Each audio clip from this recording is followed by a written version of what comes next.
So to get started, what you want to do is navigate to Google or analytics.google.com. If you already have a Google account for your organization, you can log in with that, and you'll create an account underneath your organization's name and all of that. And then from there, what you want to do is hit create property, and we'll do MCN Propel for the property name.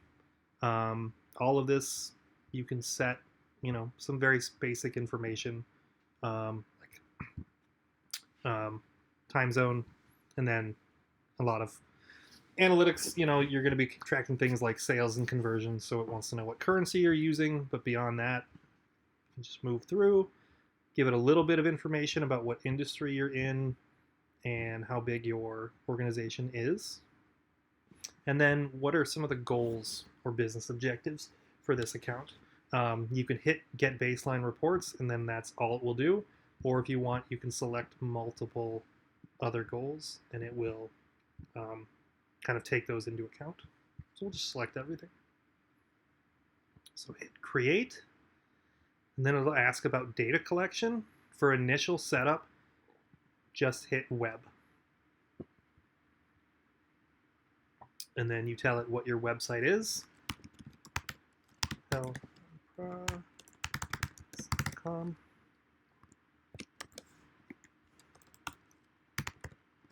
.org.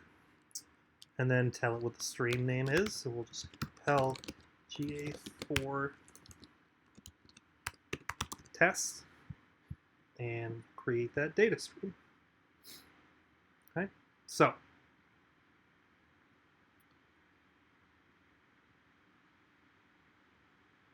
right, so we don't want to do any of this. We're going to install manually. And what you're going to do with this snippet of code, again, if you're going through the Google Tag Manager route, you're going to provide this to whoever manages the code base on your site, whether that's a developer, if you've outsourced to someone else, or if you have someone in-house, they'll need to put this immediately after the heading element in your code base for each and every page on your site. Okay, so that's the first part. The second part is we're going to move over to Google Tag Manager and log in with your Google account. I'm going to do create account.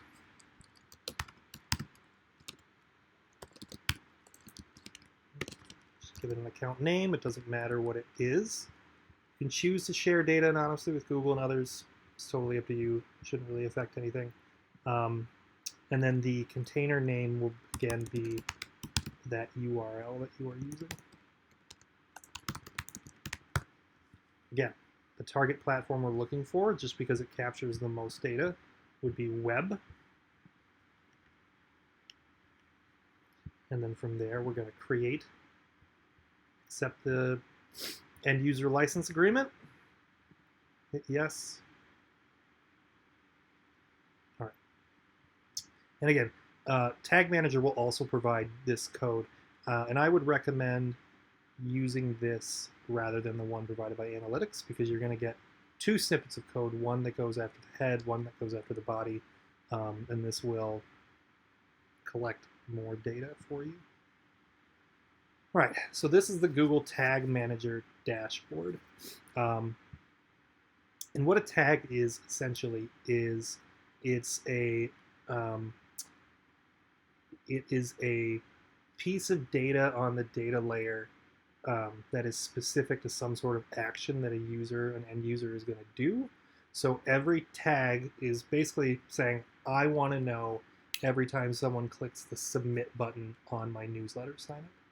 So you need a tag to say that, because you're going to be creating an event. Remember, GA4 is an event-based analytics model. So you need to tell it what events you want it to look for. There's some basic ones that are already set up in Analytics. You can customize in here, but right now we're just going to configure to make sure that Analytics and Tag Manager are talking to each other. So to do that, we're going to add a new tag. Okay, so we choose which tag we want. For this purpose, we're just going to use the Google tag. So if you wanted to set up, like I said, gathering more specific bits of information, you would use a GA4 event tag. It's a little bit more, a little bit beyond this talk. If you have questions about it, I'd be happy to answer those. But for the initial setup, you're going to choose the Google tag. And then your tag ID, what this is this. And I know this doesn't say tag ID, it says measurement ID, but that's what this piece of code is. So you're going to plop that in here.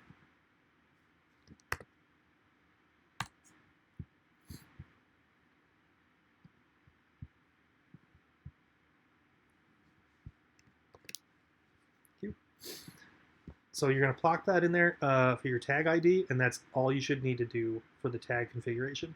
The second piece, like I said, what is the trigger? So the trigger, because we want Google Tag Manager to talk to Google Analytics, the trigger is going to be anytime a page initializes. So any and all pages on your site, as soon as it loads, it's going to say, hey, Google Analytics, start tracking stuff. Save on that.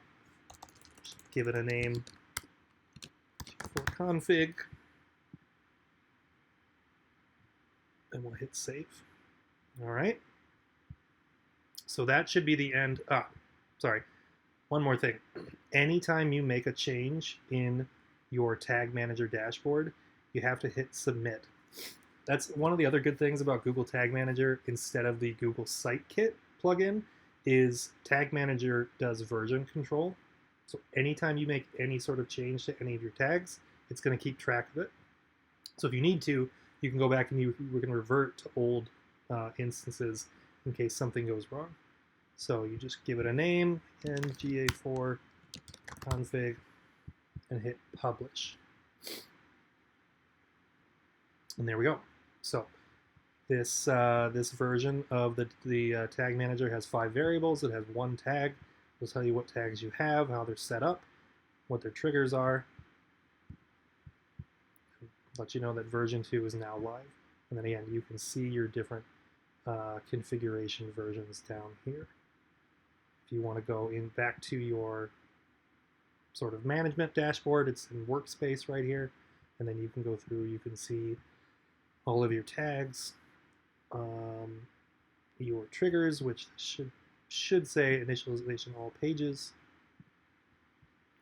Anyway, so we're done with Google Tag Manager. So we go back